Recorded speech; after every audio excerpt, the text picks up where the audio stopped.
Être hypersensible et ne pas passer à l'action. C'est vraiment quelque chose que moi j'ai vécu énormément et que beaucoup de clientes vivent aussi.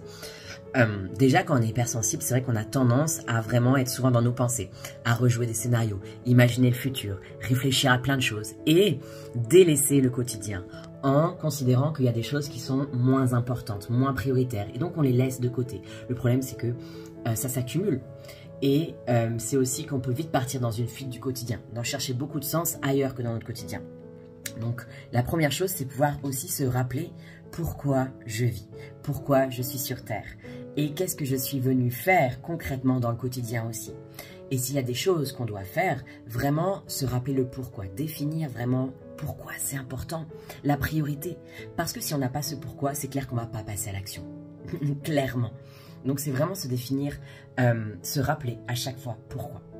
Et quand tu dois faire une tâche et que tu ne bouges pas et que tu reportes, que tu procrastines, en plus c'est vraiment un cercle destructeur parce que tu vas culpabiliser, tu vas avoir un niveau de stress encore plus grand, tu vas avoir une plus grande manque d'estime de toi, tu vas te sentir nul, coupable, etc. Et donc ces réactions émotionnelles vont renforcer cet immobilisme, ce qui va faire que tu vas encore moins faire. Enfin bref, t'imagines le truc quoi. À savoir que dans notre cerveau, on a aussi 3 zones, d'accord, plus ou moins. Donc il y a le cerveau vraiment archaïque, donc qui est le cerveau reptilien, il y a le cerveau limbique avec toutes les émotions, et le cerveau néocortex, qui lui est vraiment le centre, on va dire, de la logique.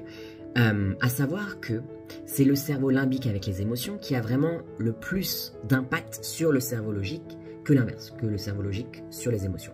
Donc déjà de base, on est beaucoup plus gouverné par les émotions. Et alors quand on est hypersensible, encore plus. Ça, c'est évident. Le truc est que avoir conscience de ses émotions, c'est vraiment, vraiment important. Pouvoir se dire, ok, qu'est-ce que les émotions sont en train de vouloir me dire? Est-ce que c'est en train de m'empêcher de passer à l'action parce que derrière, il y a une peur? Pourquoi est-ce que je ne passe pas à l'action?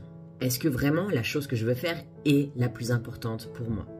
Pouvoir se poser comme ça des questions. Au quotidien, chez les personnes hypersensibles, il y a vraiment beaucoup de débordements émotionnels, beaucoup plus grands que chez les autres personnes, et donc ça altère la manière logique de réfléchir. On est vraiment mu par le cerveau des émotions. Une des clés aussi, c'est de pouvoir faire des pauses. De pouvoir faire des pauses dans sa journée, c'est-à-dire respirer, méditer, marcher, faire du sport de manière régulière pour aérer notre système logique et pour vraiment empêcher tout ce stress au quotidien et nous permettre aussi de pouvoir passer à l'action ensuite. Et puis évidemment des règles très simples comme manger bien, aller au dodo, aller dormir, parce que ça c'est essentiel aussi pour pouvoir passer à l'action.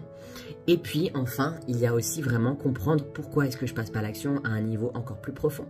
Est-ce qu'il y a des fidélités familiales inconscientes? Le passage à l'action que je suis censé faire, qu'est-ce qu'il y a derrière? Qu'est-ce que ça signifie pour moi? Allez voir aussi.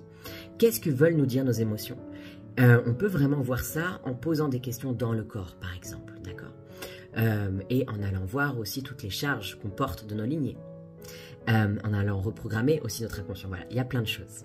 Le but, c'est vraiment de ne pas prendre ça comme quelque chose de normal, de ne pas passer à l'action et sur lequel on ne peut pas avoir d'impact. Si, on peut changer. Et ne pas utiliser l'excuse du fait qu'on est hypersensible pour ne pas passer à l'action. Enfin, tu fais ce que tu veux, mais c'est vraiment dommage parce que oui, tu peux passer à l'action et oui, ton hypersensibilité est un cadeau.